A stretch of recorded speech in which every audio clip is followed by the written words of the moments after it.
COVID-19 has created an alarming situation for all working people, and that includes our uniform members in Canada and especially Windsor and Essex here for us. Over the past few days, we've been listening and responding to many of who expressed concerns and questions relative to this pandemic. I want everybody to know that we have been treating this very, very serious for people's health and safety. I know Jerry Diaz, our national president, wrote the federal government on March 12th to make key demands that would protect workers. Without the adequate response measures in place, too many workers will face difficult choice between going to work while sick and making ends meet. Jerry has been in constant contact with the federal and provincial government to make sure that workers are taken care of. As of today, the Windsor Assembly Plant active production employees will be placed on temporary layoff until further notice. We don't know the exact timeline of what that is, and that's a problem. We got to try to make sure that we can control the curve, as they call it. But I can tell you the representatives in the facility, working alongside with the company, trying to make sure that all of our members are taken care of, and there was no risk to them. There has been and still is no known cases of the COVID-19 in Windsor and Essex County. So with that, I mean, it's been a whirlwind couple days. It's been very difficult for us. We're trying to stay ahead of, everything we put on social media seems to go to pot, just trying to keep people up to speed, and it's frustrating for everybody, and we recognize that. So FCA is ceasing operations today. The afternoon shift will not be going in. Security was actually at the gates telling people to go. And the only communication that I have received from the company is they're going to do a robocall to the members and let them know that they're not to report to the midnight shift or day shift for tomorrow. What has the communication been like between the union and the company? Well, listen, locally here, at our corporate office, we've had a lot of good discussions. Wage replacement is our biggest thing. People coming back across from vacations. Prior to it was they recommended to self-isolate. And then obviously now it is mandated to self-isolate.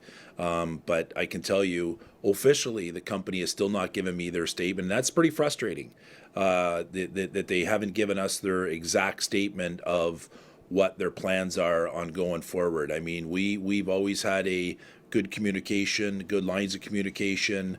And I understand our people in Windsor here at the corporate office need to pass it, over to Auburn Hills, and the powers to be need to make the decisions. But the facts of the matter are, when people are, uneasy as it is, and there's so many questions around it, and they're sitting on their hands, not giving, and I shouldn't say sitting on their hands, but they're not giving us the specific answers that are needed that we've sent to our HR people here at corporate. That's problematic for us. So yeah, it's frustrating for us for sure. In terms of compensation, obviously now that work has stopped, it must be a worry for a lot of these workers. What can you tell me about sort of the steps that the union is taking, or what you've been told by the company to ensure that these workers are compensated in some way? Well, they're gonna code them layoff, temporary layoff. So there's in our collective agreement for they would go to EI and collect EI from day one, because it was announced by the government for the EI for day one. And then there's for workers, some of our junior workers and our parts suppliers, there is no supplementary benefit, which is problematic. It's very problematic for us, but there is an SUB for workers that have been there. And they will be able to collect the EI and the SUB. However, our parts suppliers and our junior workers, there is no SUB for any of those workers. Obviously, this decision doesn't just affect the employees in the plant itself, but obviously the feeder plants as well. What can you tell me about how this will affect the hundreds of workers who work at these feeder plants here in our region? It's going to really negatively affect them. Shortly, I have a conference call with Integram management out of Aurora, and at their corporate office to discuss what's going to transpire at Integram.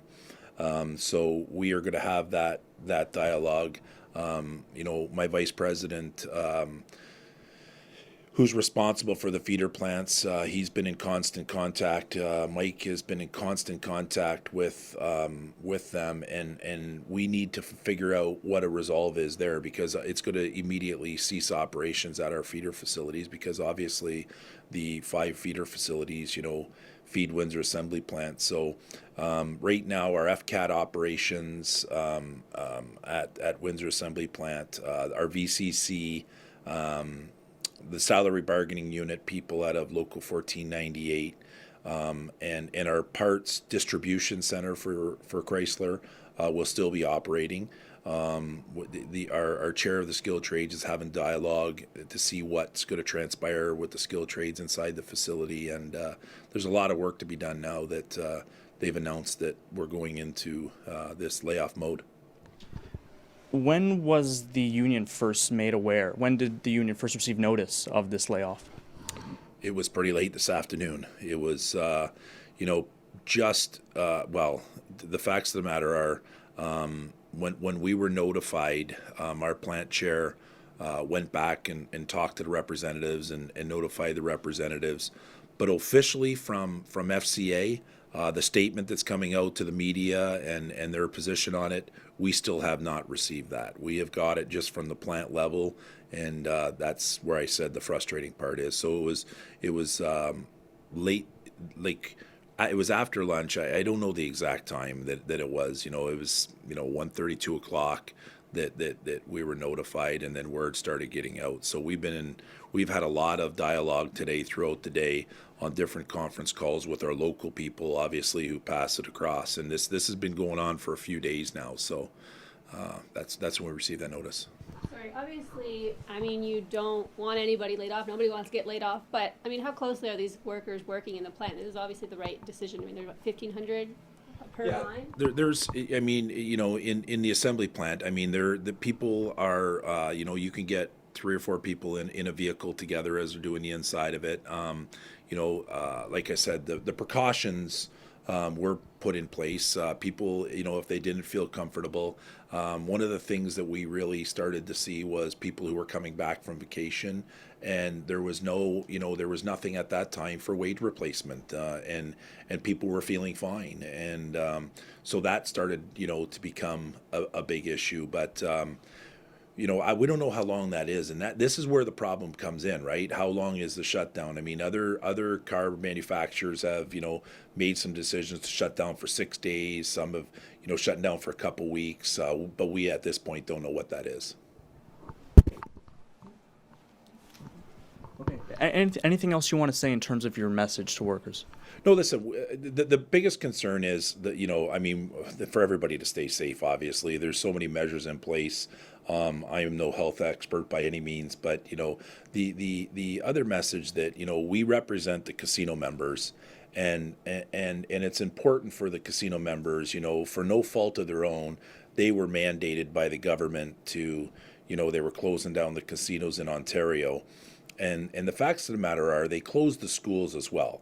The teachers are being, compensated for those 2 weeks while they're on their March break, their standard March break this week, and then they're closed a couple weeks after. And the teachers will be, compensated during that time period. But the OLG has indicated to us that they will not be compensated in the casino workers. And that's a problem for us. So we have been in discussion with the our MPPs around here. I was in discussion with them today, and they were taking it to their caucus, as well as I have Jerry pushing from Toronto to make sure that the Premier Ford and Rod Phillips and the CEO from the OLG understands that they need to take care of these workers. Now, in the interim, we are making sure that the workers are, getting their EI filled out, et cetera, but they need to make sure that they are paid from day one. I can tell you I have been in conversation with all 3 of our MPs in the area, Brian Moss and Chris Lewis and Eric Kuzmarchuk. Lots of discussion. They reach out to me quite often. I spoke again to Eric today on the Prime Minister's message and what that means. and if we were good with it. So I'm in constant conversation with them down here, the 6 of them, which is very important, and they have good support for our workers down here. So we just need to keep pushing the envelope. We've received a number of comments from a number of people who say they work at the plant and who wonder why this didn't happen sooner. They talked about, with the nature of the work, this is the kind of thing where you have a lot of people in one building at one time. Can you speak to that as, Unifor Local 444 president as to why this took so long? Well, I mean, listen, they wanted to make sure that they were following all.